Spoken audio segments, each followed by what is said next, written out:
Good morning विद्यार्थी मित्रों।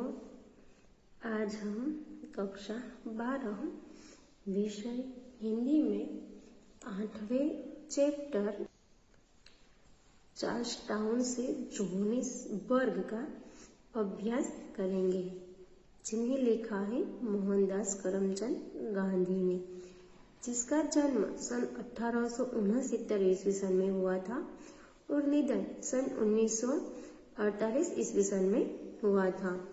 महात्मा गांधी का जन्म गुजरात के पोरबंदर शहर में हुआ था। प्रारंभिक शिक्षा राजकोट में हुई।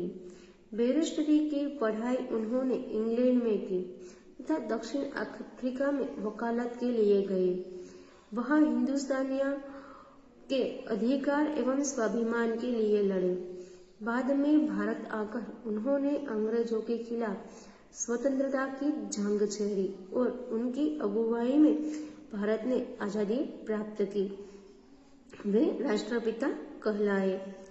सत्यना प्रयोगों गुजराती में लिखी उनकी आत्मकथा एक श्रेष्ठ कृति है, जो विश्व के अधिकतर भाषाओं में अनुदित हुई है।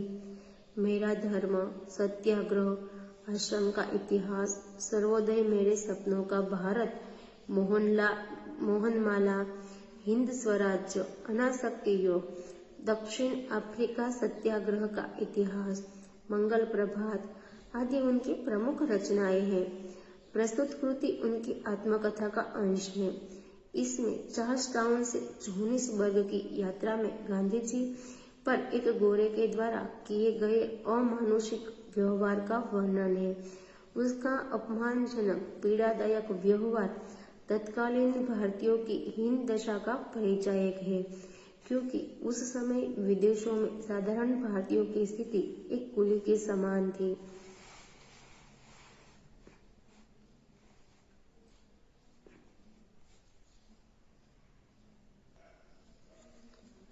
ट्रेन सुबह चार्ल्स टाउन पहुंचती थी। उन दिनों चार्ल्स टाउन से जोहानिसबर्ग पहुंचने के लिए ट्रेन नहीं थी। घोड़ों की सिक्रम थी और बीच में एक रात स्टैंडस्टन में रुकना पड़ता था।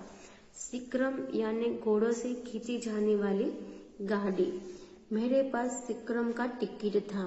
मेरे एक दिन देर से पहुंचने के कारण वह टिकट रद्द नहीं होता था। इसके सिवा अब्दुल्ला सेठ ने सिक्रम वाले के नाम चार्ल्स टाउन के पते पर तार भी कर दिया था, पर उसे तो बहाना ही खोजना था। बहाना यानी कि नाम मात्र का कारण। इसलिए मुझे नीरा यानी कि बिल्कुल और अजनबी मतलब के अपरिचित समझकर उसने कहा, आपका टिकट तो रद्द हो चुका है।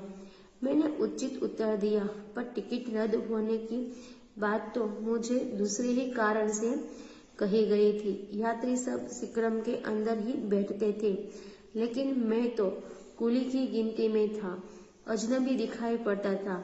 इसलिए सिक्रम वाले की नियत यह थी कि मुझे गोरे यात्रियों के पास न बैठाना पड़े तो अच्छा हो।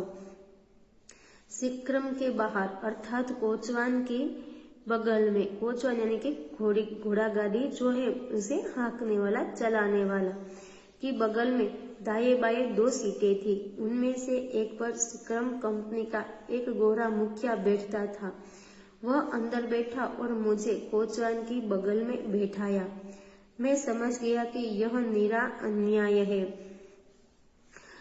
अपमान है, पर मैंने इस अपमान को पी जाना उचित समझा। मैं जबरदस्ती से अंदर बैठ सकूं ऐसी स्थिति थी ही नहीं। अगर तकरार में पड़ो तो सिक्रम चली जाए और मेरा एक दिन और टूट जाए, और फिर दूसरे दिन क्या हो सो देव ही जाने। इसलिए मैं समझदारी से काम लेकर बाहर बैठ गया, पर मन में बहुत झुंझलाया। अब गांधी जी जो है वो चार्ल्स टाउन से जोहानिसबर्ग जा रहे थे। इस यात्रा के लिए ट्रेन सेवा नहीं थी। यहाँ घोड़ों की सिक्रम से जाना पड़ता था और एक रात जो है वो स्टैंडस्टन में रुकना होता था। गांधी जी के पास सिक्रम का टिकट था और सिक्रम वाले के नाम अब्दुल्ला सेठ ने तार भी किया था। पर सिक्रम वाले ने गांधी जी को परेशान करने के लिए उनसे कहा कि उनका यह टिकट तो रद्द हो चुका है, पर ऐसा था नहीं। सिक्रम से जाने वाले सभी यात्री सिक्रम के अंदर बैठते थे, पर सिक्रम कंपनी का गोरा मुखिया गांधी जी की बैठक पर अंदर बैठ गया और उसने गांधी जी को कोचवान की बगल वाली बैठक पर बिठा दिया, जबकि वहां उस मुखिया को बैठना था। आगे लगभग 3 बजे सिक्रम पार्डी को पहुंची। अब उस गोरे मुखिया ने चाहा कि जहां मैं बैठा था वहां वह बैठे। उसे सिगरेट पीनी थी, थोड़ी हवा भी खानी थी, इसलिए उसने एक मैला सा बोरा जो वहीं कोचवान के पास पड़ा था, बोरा मतलब कि अनाज भरने की जो एक थैली होती है जिसमें अनाज भरा जाता है, वह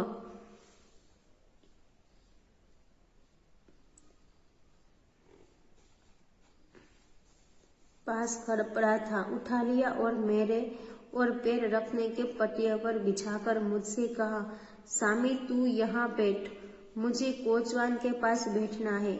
मैं इस अपमान को सहने में असमर्थ था, इसलिए मैंने डरते डरते उससे कहा, तुमने मुझे यहाँ बैठाया और मैंने वह अपमान सह लिया। मेरी जगह तो अंदर थी, पर तुम अंदर बैठ गए और मुझे यहाँ बैठाया। अब तुम्हें बाहर बैठने की इच्छा हुई है और सिगरेट पीनी है, इसलिए तुम मुझे अपने पैरों के पास बैठाना चाहते हो। मैं अंदर जाने को तैयार हूँ, पर तुम्हारे पैरों के पास बैठने को तैयार नहीं हूँ। अब सिक्रम जो है वो पार्टी को पहुंची तो गोरे मुखिया ने गांधी जी को और तंग करने की सोची। मुखिया ने चाहा कि जहाँ उसने गांधी जी को बिठाया था वहां वो आकर बैठे, इसलिए उसने एक मैला सा बोरा पैर रखने के पाटिये पर बिछा दिया और गांधी जी से कहा कि वे अपने बैठक से उठ जाए और उस बोरे पर बैठ जाए। लेकिन गांधी जी जो है उन्होंने डरते डरते जो है वह उस गोरे सिपाही से कहा कि तुमने मुझे यहाँ बैठाया, यह अपमान तो मैंने यानी कि जो कोचवान की जगह पर बिठाया था वह अपमान मैंने सह लिया था, लेकिन अब तुम्हें जो बाहर बैठना है तो तुम बैठो, लेकिन बैठने की इच्छा हुई तो तुम्हें सिगरेट पीनी है तो तुम पियो, लेकिन इसलिए मुझे अपने पैरों के पास बिठाना चाहते हो। मैं अंदर जाने के लिए तैयार हूँ, लेकिन तुम्हारे पैरों के पास बैठने के लिए मैं तैयार हूँ नहीं। मैं मुश्किल से इतना कह पाया था कि मुझ पर तमाचों की वर्षा होने लगी और वह गोरा मेरी बाह पकड़कर मुझे नीचे खींचने लगा। बैठक के पास ही पीतल के शिकंजे यानी कि पकड़ने की जो जिसे हम अच्छी तरह से पकड़ पाए वह जगह, ऐसा पकड़ने का एक जो है वह शिकंजा लोहे का छोटा छड़ा जिसे हम जोर से पकड़ सकते हैं, पीतल के शिकंजे थे। मैंने भूत की तरह उन्हें पकड़ लिया और निश्चय किया कि कलाई चाहे उखड़ जाए पर शिकंजे न छोड़ूंगा। मुझ पर जो बीत रही थी उसे अंदर बैठे हुए यात्री देख रहे थे। वह गोरा मुझे गालियां दे रहा था, खींच रहा था, मार भी रहा था, पर मैं चुप था। वह बलवान था और मैं बलहीन। यात्रियों में कईयों को दया आई और उनमें से कुछ बोल उठे, अरे भाई, उस बेचारे को वहां बैठा रहने दो, उसे नाहक मारो मत, उसकी बात सच है, वहां नहीं तो उसे हमारे पास अंदर बैठने दो। घोड़े ने कहा, हरगिज नहीं, पर थोड़ा शर्मिंदा वह जरूर हुआ। अतएव उसने मुझे मारना बंद कर दिया और मेरी बाह छोड़ दी। 2-4 गालियां तो ज्यादा दी, पर एक होनटाट नौकर दूसरी तरफ बैठा था, उसे अपने के सामने बैठा कर खुद बाहर बैठा। यात्री अंदर बैठ गए। सीटी बजी, सिक्रम चली। मेरी छाती तो धड़क ही रही थी। मुझे शक हो रहा था कि मैं जिंदा मुकाम पर पहुंच सकूंगा या नहीं। वह गोरा मेरी ओर बराबर घूरता ही रहा, उंगली दिखाकर बड़बड़ाता रहा, याद रख, स्टैंडर्ड पहुंचने दे, फिर तुझे मजा चखाऊंगा। मैं तो गूंगा ही बैठा रहा और भगवान से अपनी रक्षा के लिए प्रार्थना करता रहा। अब गांधी जी कोचवान की बगल में बैठकर एक बार अपमान तो सह चुके थे। अब वे पैर रखने की जगह बैठने का अपमान सहने के लिए राजी नहीं हुए। इसका परिणाम यह हुआ कि उन पर उस गोरे के तमाचे बरसने लगे। इसके बाद वह गोरा गांधी जी की बाह पकड़कर उन्हें नीचे उतारने लगा, पर गांधी जी ने शिकंजों को कसकर पकड़ रखा था, इसलिए वह उन्हें उतार नहीं सका। वह उन्हें मारता रहा और गालियां देता रहा।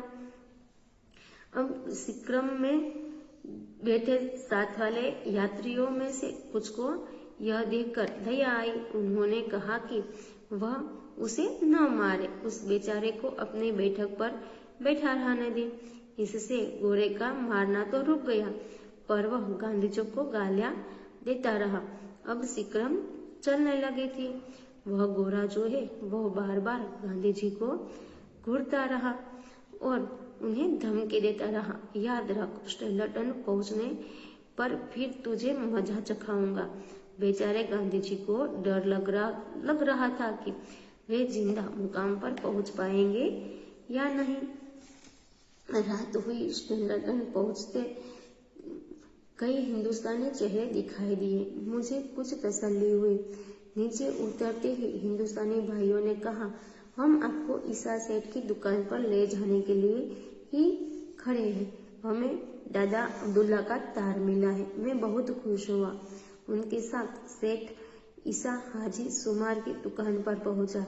सेठ और उनके मुनीम गुमाश्तों ने मुझे चारों ओर से घेर लिया। मुनीम यानी कि हिसाब किताब रखने वाला कर्मचारी, और गुमाश्त यानी कि किसी के लिए माल खरीदकर और बेचने वाला आदमी। मैंने अपनी बीती सुनाई। वे बहुत दुखी हुए और अपने कड़वे अनुभवों का वर्णन करके उन्होंने मुझे आश्वस्त किया। मैं शिक्रम कंपनी के एजेंट को अपने साथ हुए व्यवहार की जानकारी देना चाहता था। मैंने एजेंट के नाम चिट्ठी लिखी। उस गुरे ने जो धमकी दी थी उसकी चर्चा की और यह आश्वासन चाहा कि सुबह आगे की यात्रा शुरू होने पर मुझे दूसरे यात्रियों के पास अंदर ही जगह दी जाए। चिट्ठी एजेंट को भेज दी। एजेंट ने मुझे संदेशा भेजा, स्टैंडर्ड से बड़ी शिक्रम आती है और कोचवान वगैरह बदल जाते हैं।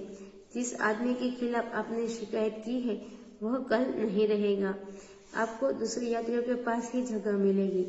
इस संदेश से मुझे थोड़ी बेफिक्री हुई। मुझे मारने वाले उस गोरे पर किसी तरह का कोई मुकदमा चलाने का तो मैंने विचार ही नहीं किया था, इसलिए मार का यह प्रकरण यही समाप्त हो गया।